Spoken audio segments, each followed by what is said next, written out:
Impro TV, la chaîne du renouveau. Bon, aujourd'hui, nous nous sommes réunis ici au centre de formation de AFAO pour encore davantage diagnostiquer la problématique du travail des enfants, qui est un handicap majeur au niveau du système. Et comme vous le savez, le projet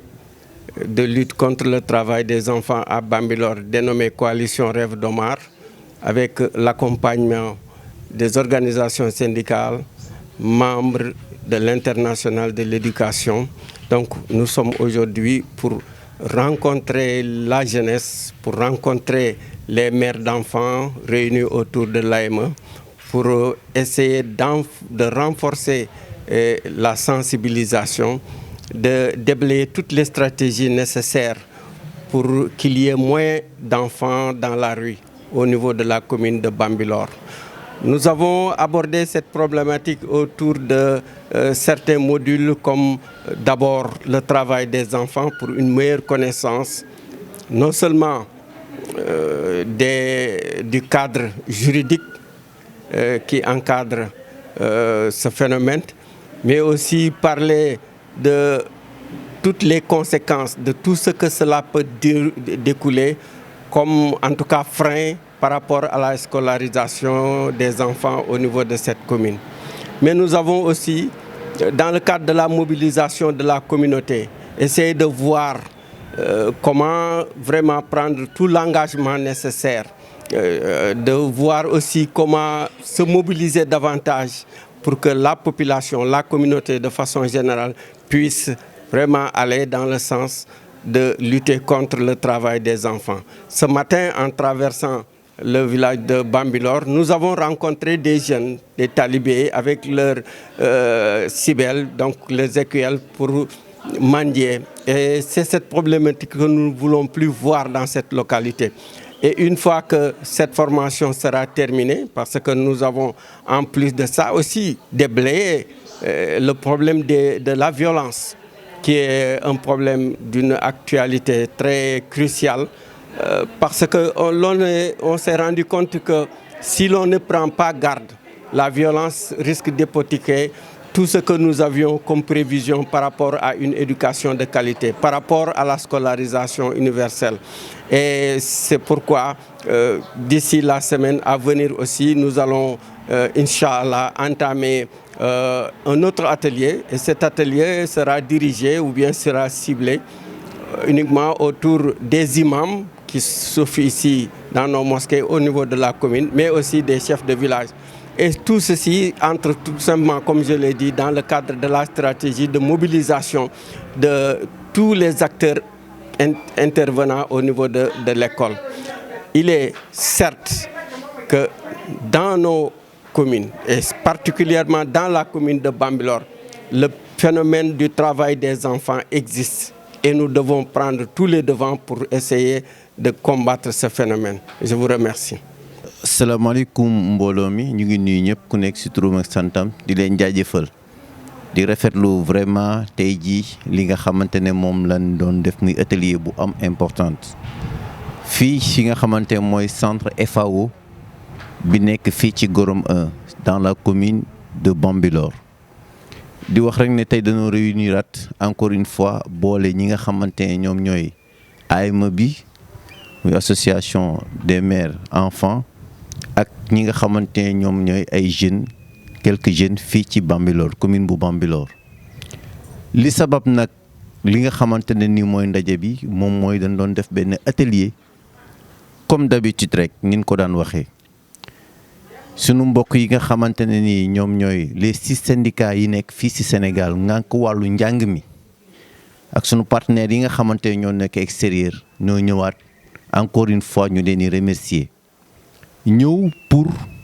lutter contre le travail des enfants fii ci commune de Bambilor kon donc li ñu leen doon wax mu ngi am suivi mu ngi am continuité ñun nag newuñu lu dul gërëm leen sant leen di gërëm ñi nga xamante ne tey jii par exemple ni ñoo participer aussi si li nga xamante ne mooy atelier bi nag module bi li ko ngànkoon comme d'habitude rek muy def le tout ba xale yi xam ne lii mooy seen wareef parents yi xam ne lii mooy seen wareef xale école ba moom mooy këram encore une fois ñu bàyyi xale yi nga xamante ni dañ leen ni bàyyi ci mbedd mi di leen liggéeyloo wala ñu leen di defal ay travaux forcés wala ñu leen di defloo sa kër ga naka su dul noonu kon daal loolu moom moo sabab li nga xamante ne tey jii mooy suñuy ndaje asalaamaaleykum wa rahmatullah merci beaucoup. Babacar nag moo ma fi indi tey comme ni ngeen ko gisee muy def rek ci dëkk bi lépp loo xam ne képp koo xam ne gis na la ne porte de voix nga ci lépp lu muy yëngu rek dala cay jéem a boole te ñu nekk aussi ay parents d'élèves aussi lim ñu woo nag muy loo xam ne aussi neex nañu trop ndax jëlee nañu fi xam-xam bu nga xam ne tey ëllëg mën nañ ci gën a taxawalaat suñu kër mën nañ ci gën a accompagner waat suñu ay élèves ak mboolem suñu ay dëkkandoo di sant ñëpp rek lii nii bu dee lu ñu war a mën a yaatal la ñu gën koy yaatal ci ñëpp ñu mu yegg fépp ndax tey képp ku fi ñëw tey jëlee nga fi xam-xam bu nga xam ne tey boo demee di nga gën a mën a taxawalaat sa kër di nga mën a gën a xamaat nooy accompagner say élèves ba ñu gën a mën a réussir da nga gën a mën a xam noo leen di yaree aussi éducation de base ba nga xam ne tey sa biir kër ga bu fa jógee dem sa école ba kenn du la woo ne la kaay ci sa doom di sant rek Babacar di wax ne ñun ñi nga xam ne tamit ñoo fi nekk ci di yëngu ci wàllu politique yeeg yooyu ñuy xool ñi nga xam ne aussi tey ñu ngi taxawu seen dëkk parce que xam nga lu manqué ci dëkk bi rek mooy vision ak volonté vision def ak volonté waaye bu fekkee ne vision am na ak volonté de def lu bari lu ñu manqué ci dëkk bi mën nañu koo def kon nag tey li ma wax rek ci keroog ci départ bi ci question bi ma doon posé mooy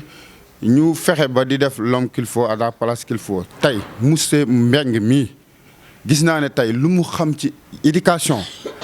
amul benn ministère de éducation boo xam ne jàpp naa ne xam nga ko ci ndax fu ne ci Sénégal rek day wax foo xam ne man mosuma koo dégg sax ci ci réew mi laa dëkk ku mel ni Babacar tamit taxaw bi muy taxawu élèves yi dégg naa ko ne moo inscrire sama doom man Babacar xam naa kon ci réseau bi mu nekk la waaye man fekk naa ndaje yoo xam ne ay fournitures yu bari la doon jox élèves yi xanaa lañ fa yóbboon ci élèves ëpp na 50 élèves wala 100 kon ñu ngi koy sant Babacar moom it bu baax a baax waaye di sant aussi waa AEMO bi bu baax a baax di leen encourager ci liggéey bi ngeen di def ne lii jaamu yàlla la te lii mooy suqali am réew. di sant ñëpp nag di sant nag les braves dames yi nga xam ne wax dëgg yàlla ñu ngi jógee ci ministère na IEF ñi jógee IA macha allah tubarkalla di sant aussi notre coordinateur monsieur Mbengue ndax nee naa monsieur Mbengue bu ñu ko amoon ci département yi ci Sénégal yëpp macha allah pauvreté boo xamala sax nag ayema mais pauvreté boo xam ne jëm na ci xale kooku dina jeex ndax liggéey bi ñu ko jox yàlla dafa def mu mokkal ko lool macha allah tubarkalla xam it niñ koy doxalee dal ci lool it nag di nit koo xam ne nag wax dëgg yàlla bàyyi cheikh la war a doon ndax doon na nit koo xam ne xeebul kenn lépp loo xam ne jox nga ko ci question dina déglu teeylu ko dina la jox réponse boo xam ne wax dëgg yàlla kenn dootu ci tegaat leneen di sant nag Babacar ndax it tamit Babacar dañ ko jox loo xam ne dafa fekk loxo mag ci dañ ne wax dëgg yàlla nit ki li nga koy jox na fekk mu mokkal ko avant que monsieur Mbengue di ñëw comme ni ko waa ju baax ji waxee rek la macha allah man de keroog ba ñuy def rencontre defe naa 2016 la ab ci côté yooyu rek ava bi la fi njëkk a organisé plus de 100 jeunes ku ci nekk Babacar jox na la sa fourniture d'école utal partenaire defal fête bi ba tubaar fa kàlla macha allah dama daan toog ba mu yàgg sax ma ne je me demande xale bi fan lay jëlee yii nga xam ne moom lay joxe. def na ko durant 2 ans ba 3 ans monsieur Mbengue soog a ñu fekk si ko ñu sant ko lool nag lool ndax nag ñun bu ñu amul partenaire sax te gis ma monsieur Mbengue rek suñu xel dina dal ndax xam nañ ne wax dëgg yàlla lekkul dara loo xam ne jox nañ ko te taxawul def ko ci dans la clarté te li ma gën a neex ci moom dafay nit yi dëgg ndax nit ki sax nag dinañ la jox loo xam ne dafa fekkul nga suur wax dañ ne néeg bu junni nekk nga def ci junni sa junni du perte waaye bu néeg bu fekkee ne fekk nañ fa junni boo ca dugalee junni dafay xaabaabal ñu leen di sant yéen ñëpp ndax amatuñu lenn lu ñu war a wax ndax it tey bu fekkoon ne tey rek mooy première formation ñu mën a wax tax na léegi imaam yi xamante nañu tax na chef de quartier yi même moo la ñu waxante ñoom ñëpp te man it yàlla may na ma benn ayema boo xam ne wax dëgg yàlla lu ci mag jox na ma cër boo xam ne tubaarkàlla ñoom laa koy delloowaat amul benn loo xam ne division am na ci suñu biir lu ci nit di wax ci gannaaw bu nit ki taxawee di nga ko waxaat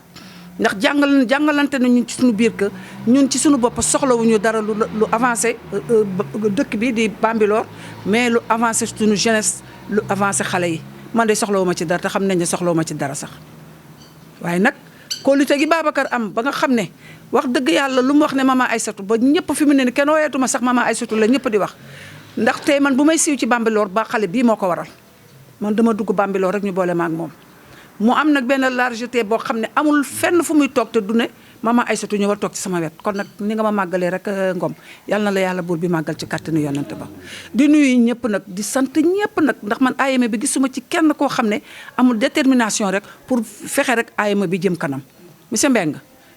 loo mënati ren rek ndax it wax dëgg yàlla li ngay wax la rek macha allah waaye yàlla na la yàlla gën di yokk ci daraje yonent ba ci barka Kaaba ga nga xam ne fa nga jógee macha allah xam naa ne dem nga ba màkk sax sa xel dem ci AEM bi ndax it tamit yow nit nga koo xam ne tubaarkàlla daal macha allah tubaarkàlla yàlla nañu yàlla fal cat rek di nuyuwaat ñëpp di ziar ñëpp di sant ñëpp nag sama brave dame yi nag di ñaan yàlla ànd bi ñu ànd ñoom tamit di ñu jàppale ñoom ñëpp ndax ci seen syndicat la ñu bokk macha allah man gisuma fi benn division man ñëpp daal ñoom ñëpp daal benn moo la ñu wax li ñu bëgg ñoom ñun lu ñu bëgg ñoom la ñu bëgg monsieur Mbengue de ñun lu ñu bëgg rek moom la bëgg te lu ñu bëgg Babacar bëgg ko mooy suñu avancement kon boog yàlla na yàlla avancé rek AEM bi ci barke yàlla. maa ngi nuyu ñi fi teew ñëpp di jël ci nuyoo bi sunu doyen monsieur Mbengue di nuyu aussi ses collaboratrices yi mu àndal di nuyu aussi Babacar ak ñi fi teew ñëpp vraiment mbégte bu rëy la ñu am tey en tant que représentant de la jeunesse ndax ñëpp xam nañ ni tey jii nii l'éducation est le logiciel de l'ordinateur central qui programme les avenirs des sociétés donc tey mën nañu wax ni vraiment vous êtes les soldats de la connaissance li ma indi sama témoignage mooy ci Babacar ndax ku xam Babacar xam ni acteur de développement la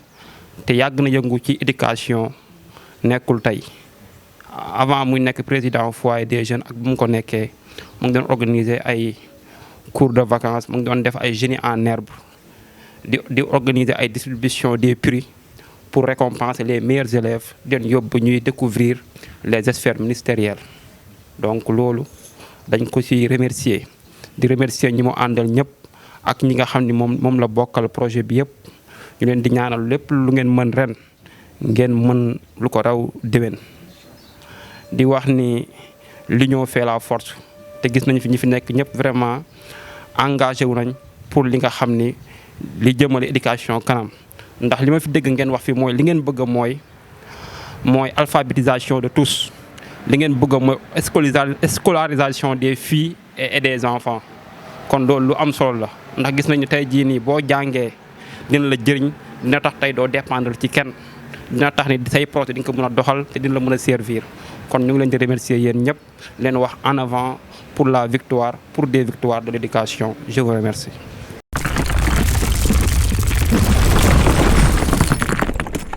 Impro TV, la chaîne du renouveau.